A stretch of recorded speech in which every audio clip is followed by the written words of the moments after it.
La Organización Mundial de la Salud afirma que 6 de cada 10 enfermedades son producidas por desorden alimenticio. Escuche eso, 6 de cada 10 enfermedades son producidas por una mala alimentación, por un desorden en nuestra alimentación. Es decir, que lo que comemos nos alimenta o nos enferma. Todo depende de qué es lo que hacemos con la comida. Los alimentos, amados, contienen sustancias químicas naturales, tienen vitaminas, aminoácidos y todo, absolutamente todo lo que necesita nuestro cuerpo para vivir. Es lo que nosotros necesitamos. Ahora, ¿cuál es el problema? El problema es de que no sabemos clasificarlos. El problema es que no sabemos dimensionar las porciones, las cantidades, o podemos decir no sabemos combinar los alimentos para darle un equilibrio. Porque todos los alimentos tienen lo bueno, pero en su conjunto, comiéndolo todo junto, pues algo no está bien, algo sale mal. Los deportistas, por ejemplo, ellos saben que cuando están llevando adelante su disciplina, en una determinada disciplina ellos tienen cierto tipo de alimentos que deben consumir, saben la cantidad que deben consumir y también saben la frecuencia con la que los deben comer. Cuando yo era joven, hace buen tiempito atrás, yo practicaba la disciplina del fisicoculturismo. Entonces, yo practiqué hasta que tuve un accidente donde mi rodilla se salió y tuve que dejar definitivamente.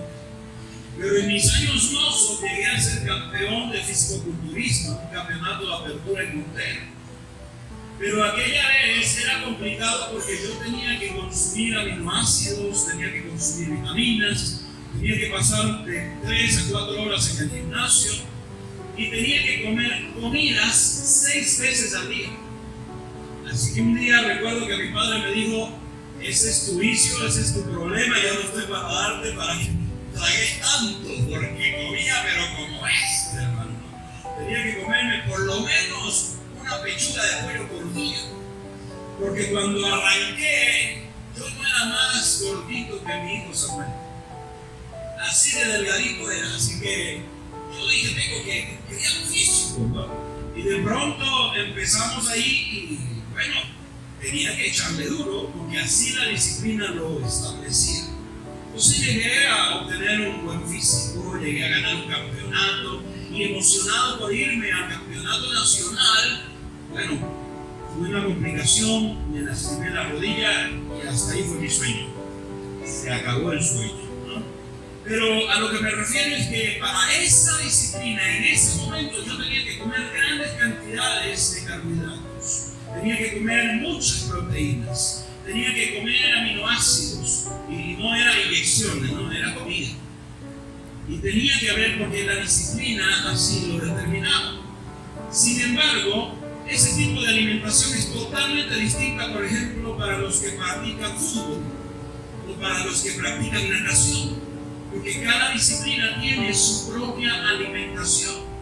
Es más, cuando uno practica el fisicoculturismo, en el momento de poder crear volumen, uno tiene que comer, pero todo lo que se pueda. Pero al momento de entrar en la competición, hay algo que se llama quemar o marcar el músculo.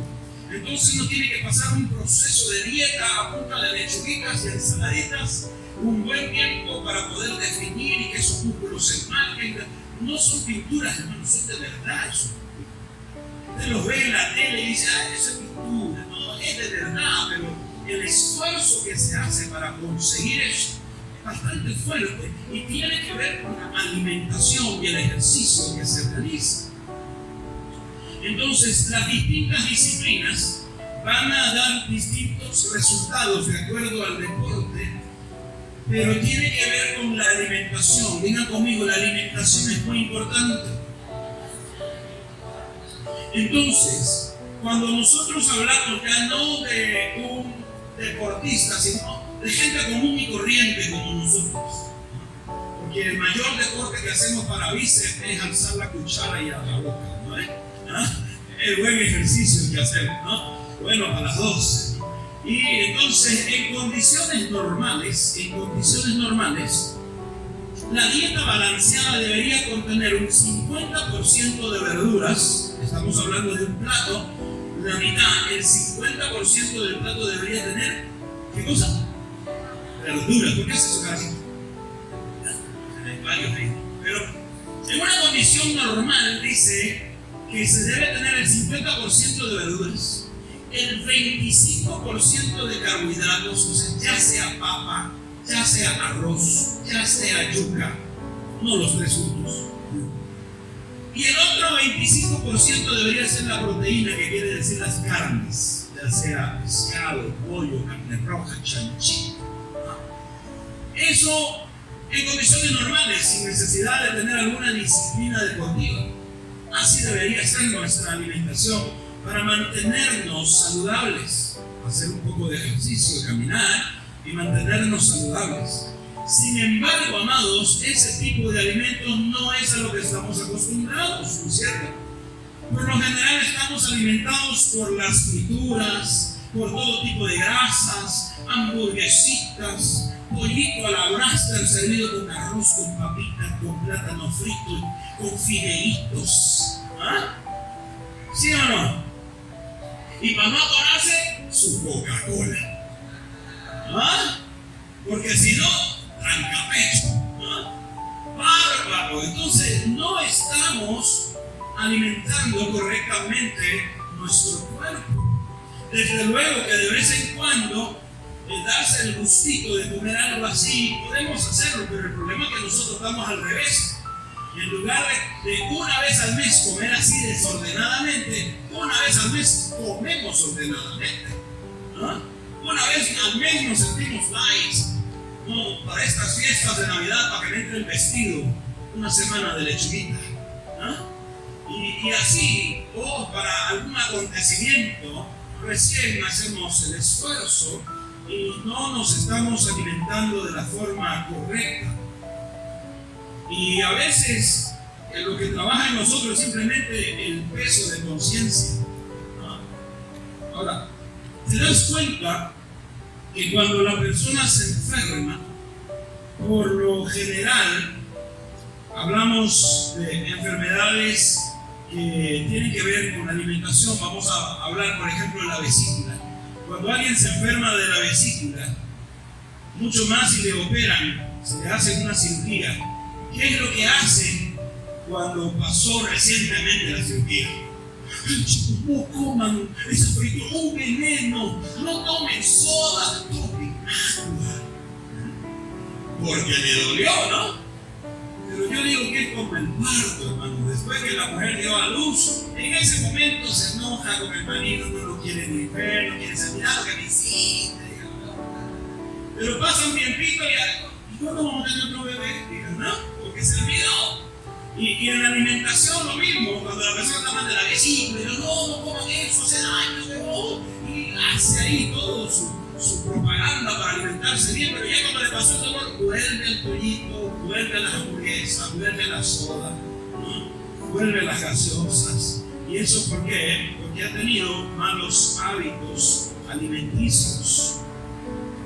Hermano, lamentablemente así somos por naturaleza. Ahora, si nosotros somos así en lo natural, fíjese, ¿cómo somos en lo espiritual? ¿Cuántos se dan cuenta que debemos ordenar nuestros hábitos alimenticios? Andamos enfermitos porque comemos mal, ¿no es cierto? Entonces yo les estoy hablando de una forma general, pero ahora quiero hablarles de dos extremos. Existen dos condiciones extremas en el tema de la alimentación y eso está muy, pero muy conocido por la gente. Aunque muy pocos son los que realmente hablan del tema, en forma general sí lo conocen. Y estas son dos condiciones bastante extremas de punto a punto. Hablamos de la bulimia y hablamos de la anorexia. Usted dice, apóstol, yo no vine a tomar una clase de alimentación, yo vine a escuchar palabra de Dios, pero espérese que ya vamos a llegar ahí. A lo que me refiero es que existen trastornos alimenticios que dañan el cuerpo.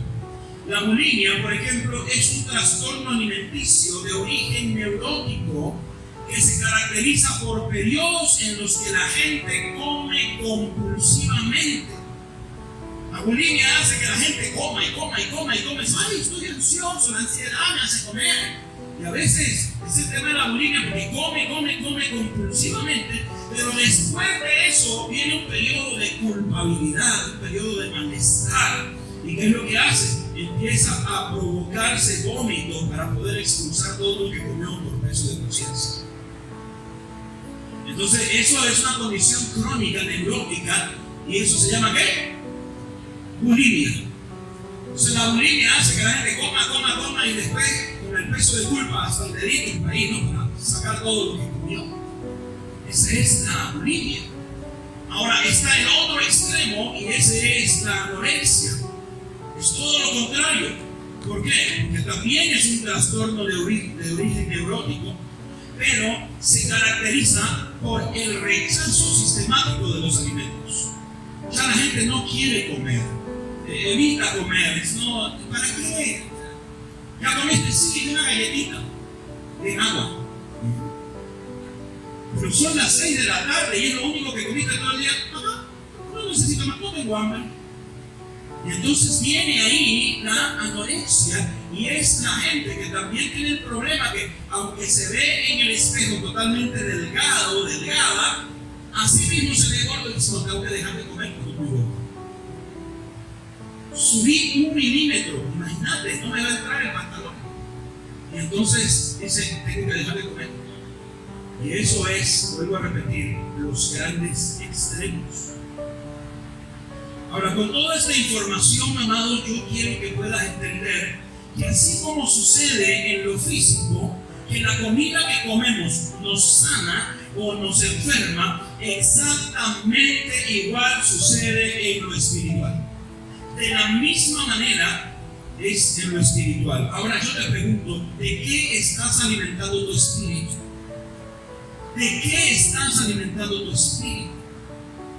Nosotros alimentamos nuestro espíritu, amados, con lo que vemos y oímos. Vaya conmigo al libro de Mateo, capítulo 6, versículos 22 y 23. Mateo, capítulo 6, versículos 22 y 23. La lámpara del cuerpo es, ¿qué cosa? El ojo. Así que si tu ojo es bueno, todo tu cuerpo estará lleno de luz. Pero si tu ojo es maligno, todo tu cuerpo estará en tinieblas. Así que si la luz que en ti hay es tinieblas, ¿cuánto más serán las tinieblas vistas? Entonces, vemos aquí que una forma de alimentar nuestro espíritu es viendo. ¿Qué es lo que estás viendo? A veces, como cristianos, amados, nos es un poco difícil, y especialmente en estos tiempos de crisis, ver cómo está viviendo el país. Tenemos tiempos de crisis en el cual nuestro país, especialmente en estos días que hemos visto, muchos cristianos hemos dejado de ver a Cristo con nuestros ojos espirituales, porque hemos puesto nuestros ojos naturales en las cosas de la tierra. Hemos visto que las cosas, según la palabra, en la tierra, las cosas en el cielo se mueven desde la tierra. Pero hemos puesto nuestra mirada en las cosas de la tierra y hemos paralizado el cielo, porque en estos 36 días que ha pasado difícilmente nuestra nación, nuestro país, nuestro departamento, mucha gente dejó de mirar a Cristo, dejó de mirar a Dios, dejó de ver el plan de Dios para Bolivia, el plan de Dios para Santa Cruz, el plan de Dios para su propia vida, y empezó a mirar y a escuchar lo que estaban diciendo los políticos, lo que estaban diciendo los cívicos. Empezaron a escuchar las palabras que se escuchaban en los puntos de bloqueo.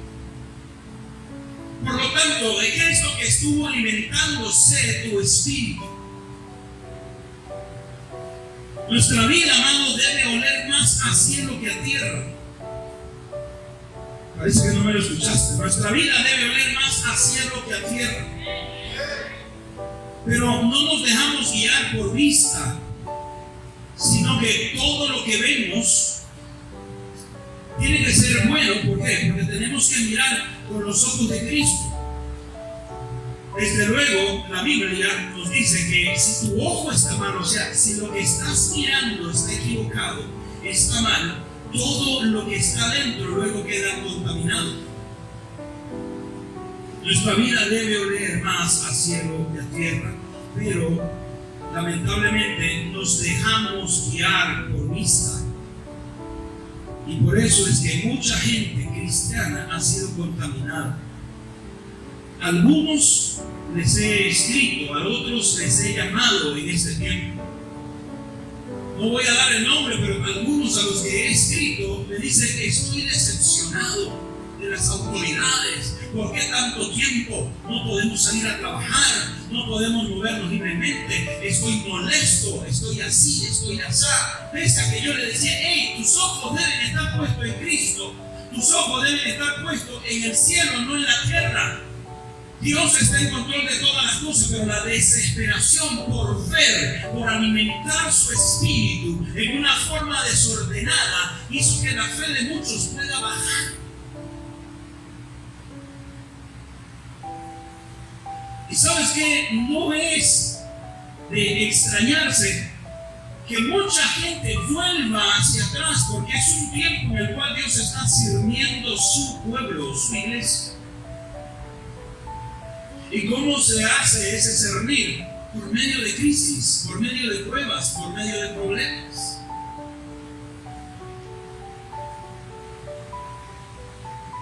¿Cuántos recuerdan lo que cada primer domingo de mes leemos en la cena del Señor? Cuando el apóstol Pablo dice, he escuchado que entre ustedes hay disensiones, hay problemas, hay situaciones conflictivas, duras. Pero él dice, pero esto es necesario. ¿Para qué? Para ver quiénes son aprobados. Entonces lo que tenemos que entender, el desorden alimenticio que sana o enferma nuestro cuerpo físico, se traduce también en el mundo espiritual, cuando hay un desorden alimenticio espiritual. ¿Con qué estás alimentando tu espíritu? ¿Qué estás viendo? ¿Qué estás oyendo? Y como digo, otra forma de cómo alimentar nuestro espíritu es con lo que oímos. Eva oyó lo que la serpiente le dijo y perdió el rumbo de su destino. Ella se alimentó con las mentiras de Satanás antes de alimentarse con el fruto prohibido. Dios le había dicho, de todo árbol del huerto puedes comer menos de este. Ella no había probado del fruto, pero alimentó su espíritu primero con las palabras de la serpiente.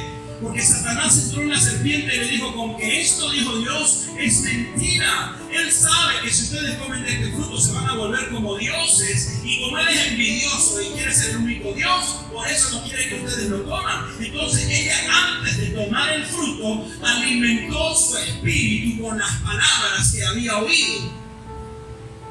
Ahora, no solo hemos visto crisis, no solo yo te pregunto, amado, en la historia, si tú puedes ver desde antes de la fundación de nuestro país, en todo lo que va de la historia, porque en algún momento de tu vida has tenido que leer o haber estudiado algo de historia, en todo ese tiempo, ¿puedes citar un solo político que haya sido honesto y cumpla lo que dijo? Pues no, todos, porque el único que no falla es Jesucristo, después todos fallan. Por lo tanto, si tus ojos están puestos en los políticos, en los cívicos, tarde o temprano te vas a decepcionar. no puedo juzgar si es cierto o es falso, pero recorren las noticias que el presidente del comité cívico, que el gobernador ha firmado por debajito, que tienen sus pactos para hacer esto, que tienen sus pactos para aquello. Hay denuncia por aquí, denuncia para allá. Yo no puedo acertar, no puedo yo confirmar y tampoco lo puedo negar, porque no soy esa persona. Pero lo que sí te puedo decir es que si tu mirada, tus ojos están puestos en que la solución a la crisis que vive nuestra nación está puesta en seres humanos, estamos mal.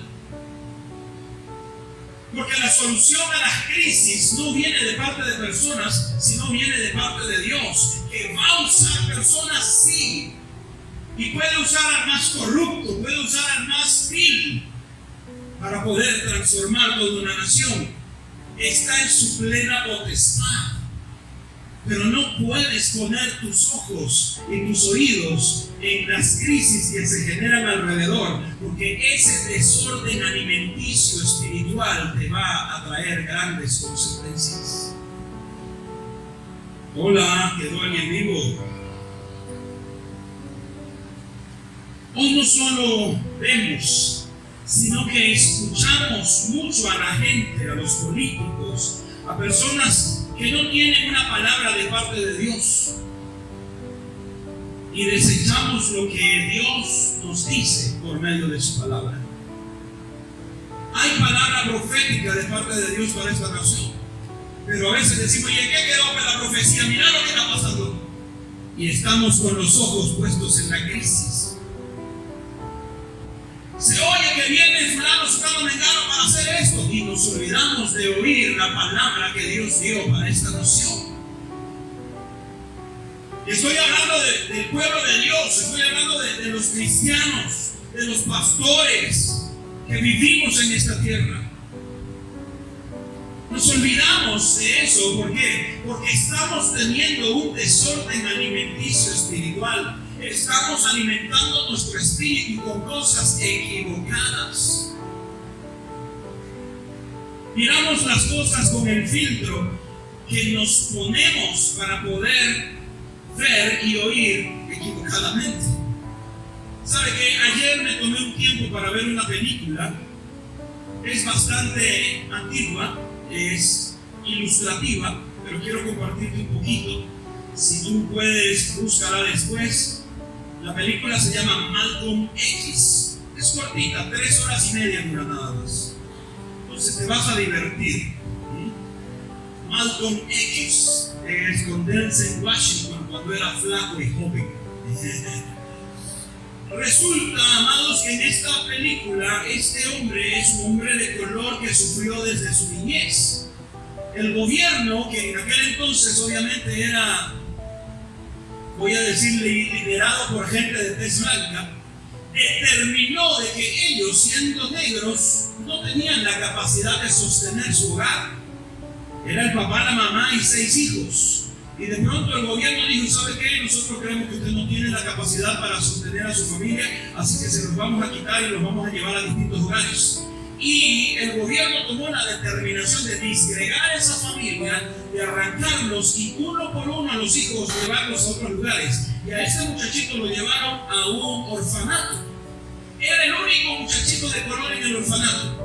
Inteligente más no poder, el mejor alumno de la clase. Y ya en su etapa de adolescente admiraba a un docente y dice: ¿sabe qué? Yo quiero ser abogado. Admiraba a ese profesor y le dice: yo cuando pueda salir de acá yo quiero ser abogado. ¿Y sabes qué? El hombre que estaba destinado a enseñarle, a entrenarlo, le dijo: tú nunca vas a poder ser abogado porque eres negro. Tú deberías estudiar para poder ser un carpintero. Yo sabía que tu padre era carpintero. El carpintero es una buena profesión, me dijo. Entonces, ¿qué es lo que hizo? Él se sintió discriminado, molesto, y bueno, con el transcurrir del tiempo se convirtió en un maleante, un delincuente, pero con harta plata. Un magnate, tenía dinero hasta más no poder, y en una de esas se le escapó un pequeño detalle, lo denunciaron, lo agarraron y lo metieron preso. 8 años preso. Y dentro de la cárcel, él recordó que su papá era cristiano, él recordó que su papá predicaba la palabra. Pero en todo lo que él había visto, en los filtros, los ojos con lo que él estaba mirando, la crisis, él dijo: Dios no existe. Porque si Dios existiera, no pudiera haber pasado todo lo que vivía. Entonces hubo un musulmán que le empezó a hablar de Alá y le empezó a adoctrinar de alguna manera, y este hombre conoció a Dios ahí en la cárcel, pero con esa perspectiva equivocada, con el nombre de Alá. Y esa perspectiva, y aquel musulmán que se convirtió en su tutor, empezó a enseñarle a tener odio hacia los blancos. Le dijo: ¿de dónde sacaron de que Jesús era blanco, que Dios es blanco? Y él, estando en la cárcel, le dice al sacerdote: hey, quiero preguntarle, ¿cómo usted sabe que Dios es blanco? Y es sencillo, mira, ahí están todas las pinturas, Él es blanco.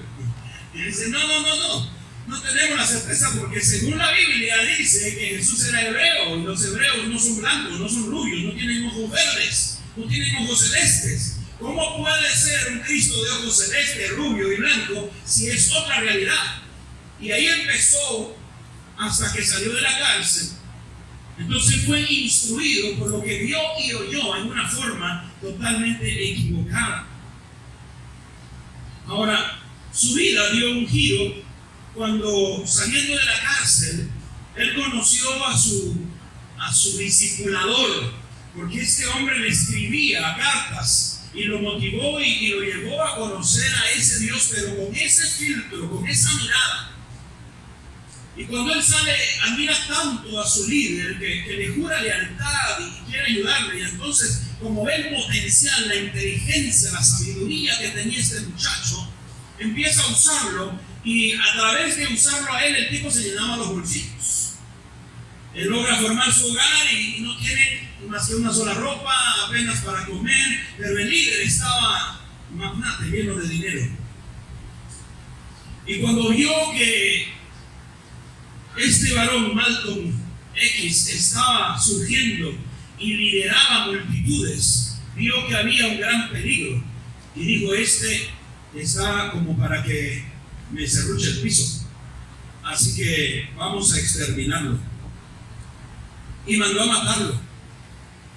Allí es donde él tuvo una gran decepción, y lamentablemente quien era su líder, a quien él amaba mucho, lo decepcionó y dijo: bueno, yo no creo que los musulmanes sean así, entonces voy a ir. Y él viajó hasta la mezquita para conocer la verdadera religión, el origen de los musulmanes. Fue grande su sorpresa que cuando llegó había muchos musulmanes que eran excelentes personas, pero estos eran rubios, eran de ojos azules, eran de tez blanca. Y él decía: ¿cómo es posible? Me enseñaron a odiar, me enseñaron a amar solo a los negros, pero aquí yo encuentro musulmanes que son mucho mejores que el líder que me enseñó, y son blancos, son rubios, de ojos celestes, de ojos verdes. Y hubo una gran confusión. ¿Por qué? Porque él había visto y había oído en un solo sector, se había encerrado y se había alimentado mal en su espíritu.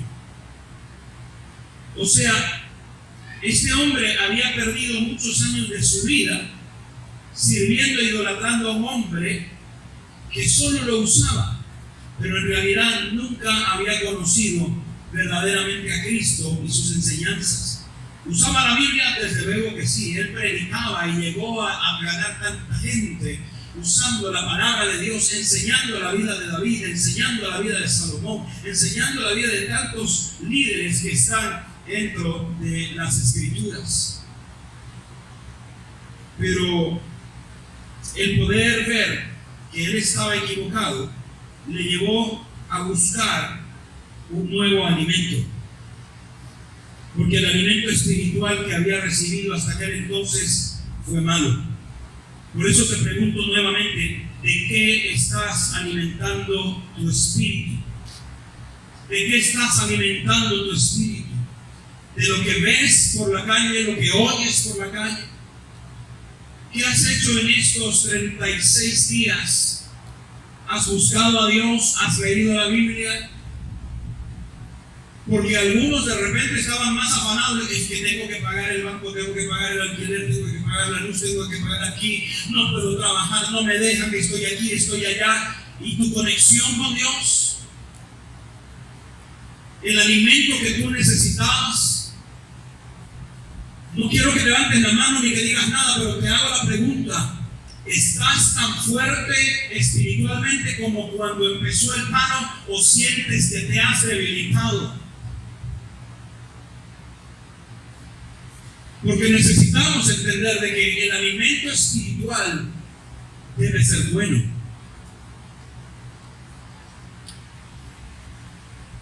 ¿Te estás alimentando de las crisis, de los comentarios de la gente por la calle, de las opiniones de los políticos, de los cívicos? ¿O qué estás alimentando? ¿Con qué estás alimentando tu cuerpo, tu espíritu? Amados, hoy más que nunca debemos alimentarnos de Cristo, de sus enseñanzas. La gente hoy en día en las iglesias está sufriendo lamentablemente los dos extremos de los alimentos espirituales. Los dos extremos de lo que le he llamado el desorden alimenticio. Porque déjame decirte que existen los cristianos anoréxicos. Los cristianos anoréxicos son los que se sientan a la mesa pero rechazan la comida. Es decir, son los que vienen a los servicios, participan del culto, pero siempre están criticando la palabra. Siempre están diciendo: yo no comparto lo que dice el predicador. No, yo no estoy de acuerdo con eso. Y constantemente están cuestionando la palabra. Son cristianos anoréxicos que comen pero lo rechazan. Son personas que están recibiendo en un momento y pareciera que en ese momento están ahí comiendo, atentos, anotan, graban, sacan fotos, comparten, pero de pronto dicen: no, esto parece que algo no anda bien, y de pronto lo vomitan, lo sacan, abortan eso. No están de acuerdo con el predicador. También los anoréxicos son los que están ahí rechazando todas esas enseñanzas, y por eso, porque no creen, es que no evangelizan. Por eso es que no comparten con otros. Por eso es que no pueden expandir el reino. Porque se llenan de la palabra, pero después ponen excusas. Esa partecita no la comparto, eso no me gusta. ¿Para qué voy a traer a otro para que después se haga más grande el problema? Mejor no. Anoréxicos espirituales. Y por el otro lado también tenemos dentro de la iglesia de Cristo los cristianos bulímicos, que son los que comen y lo vomitan, es decir, los que reciben esa palabra pero después la vueltan porque se sienten culpables de no haber hecho nada. Se sienten culpables de haber recibido tanta palabra durante tantos años, pero no dan resultado. ¿Cuántos años de recibir palabra y no pueden expandir el reino? Es decir, tantos años que recibo, que vengo, me siento, estoy, pero no doy resultado. No he ganado a nadie. Sigo así. Entonces, no tengo ganas de ganar almas porque no funciona. Entonces tenemos esos dos extremos. Los anoréxicos, los que rechazan esa palabra porque no la quieren, no están de acuerdo. Y los bulímicos, los que comen de todo pero después lo vomitan. Y lamentablemente la iglesia de Cristo, no hablo solo de nuestra casa paternal, sino de toda la iglesia de Cristo, hoy en día estamos viendo esos extremos, ese desorden alimenticio.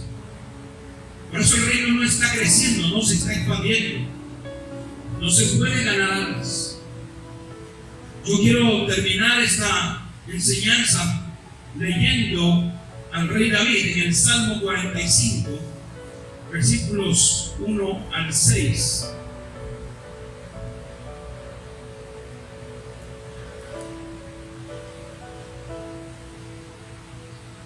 Dice: regoza mi corazón, palabra buena, dijo el rey mi canto, dijo al rey mi canto, mi lengua es pluma de escribiente muy ligero. Eres el más hermoso de los hijos de los hombres. La gracia se derramó en tus labios, por tanto Dios te ha bendecido para siempre. Sigue tu espada sobre el muslo, oh valiente, con tu gloria y con tu majestad. En tu gloria sé prosperado. Cabalga sobre palabra de verdad y humildad y de justicia, y tu diestra te enseñará cosas terribles. Tus saetas agudas, con que caerán pueblos debajo de ti, penetrarán en el corazón de los enemigos del rey. Tu trono, oh Dios, es eterno y para siempre. Centro de justicia es el centro de tu reino. David comienza en el versículo 1 diciendo: rebosa mi corazón.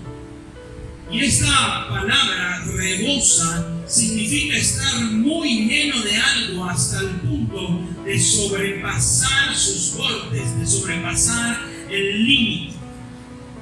Quiero que prestes atención a esto, por favor.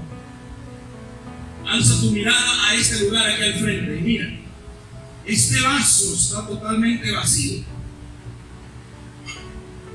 Y con lo que tú lo alimentes, con lo que tú lo llenes, eso va a ir llegando hasta un punto en el cual eso va a llegar hasta su límite. Y de pronto es lo que dice David: rebosa, rebosa, pasó sus límites.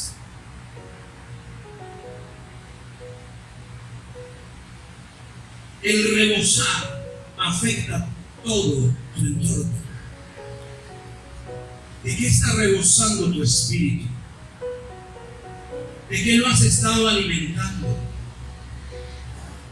Porque si lo has estado alimentando por lo que ves y oyes en las calles, desde luego tu entorno va a ser afectado, porque tu interior está lleno de un desorden alimenticio. Y entonces, ¿qué es lo que sucede allí? Toda la gente que está alrededor no va a poder creer en un Dios que tiene un plan para esta tierra. No va a creer en un Dios que tiene un plan para su vida, porque lo que está rebosando de ti no es un alimento correcto. ¿De qué estás hablando por las calles? Hoy yo te invito a quitar ese desorden alimenticio espiritual de tu vida. Que dejes de alimentarte de cualquier cosa que tus ojos ven o tus oídos oyen. Que tomes la decisión de alimentarte de Cristo.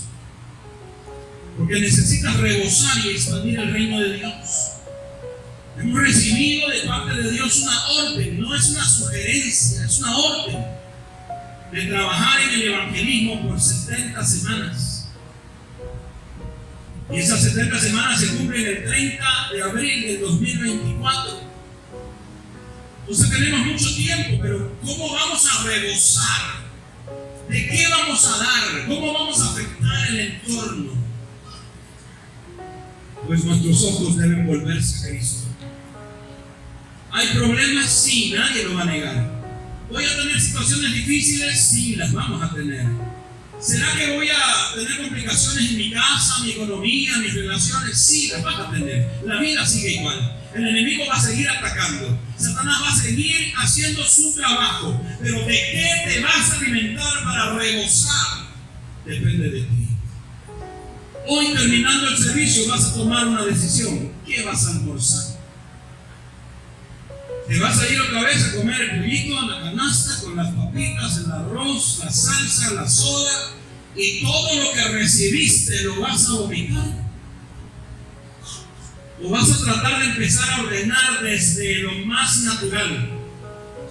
Apóstol, pero es que así me lo sirven. Ok, deja en el plato lo que no debes comer. O comes arroz, o comes papa, o comes fideo. No estás obligado a comerte todo lo que te ponen en la mesa. Trata de hacer esos cambios. Inicia con eso. Yo sé que ahorita no vas a ir a buscar una sopa de brócoli. Dios nos libre. ¿Ah? pero hay que incluirlo en nuestra dieta. Empecemos a transformar de eso. Es tiempo de rebosar de Cristo. Para ello primero tenemos que estar llenos de Él. Porque mientras la copa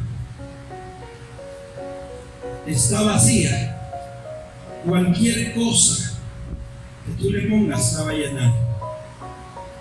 Pero si tú aprendes a llenarte de Cristo, cuando reboses, todo lo que salga de ti será la esencia de Cristo mismo. ¿Es fácil? No, para nada. Pero no es imposible. Y sabes que en ese trayecto no estaremos solos. A mí me cuesta horrores, hermano. Y este tiempo, la crisis me ha afectado muchísimo. Ustedes saben cómo soy colérico sanguíneo. Y es tener un león enjaulado en una jaulita de canario. Así que ahora hasta que me miran feo ya rujo. Porque cuesta.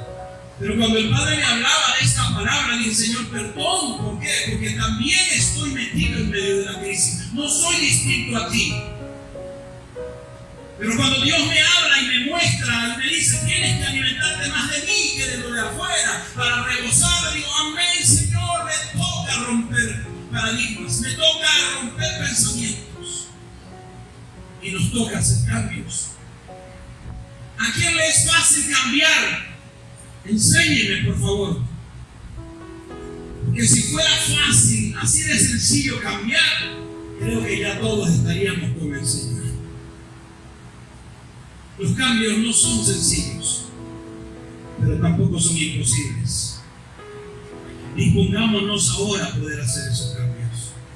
¿Nos cuesta? Sí. Pero hablamos de matar el escorpión. Hablamos de matar el ego. Y si estamos dispuestos, sé que Dios puede hacer grandes cosas en nosotros. ¿Tú crees eso también? Entonces te invito a ponerte de pie. Te invito a pasar al frente para que oremos juntos.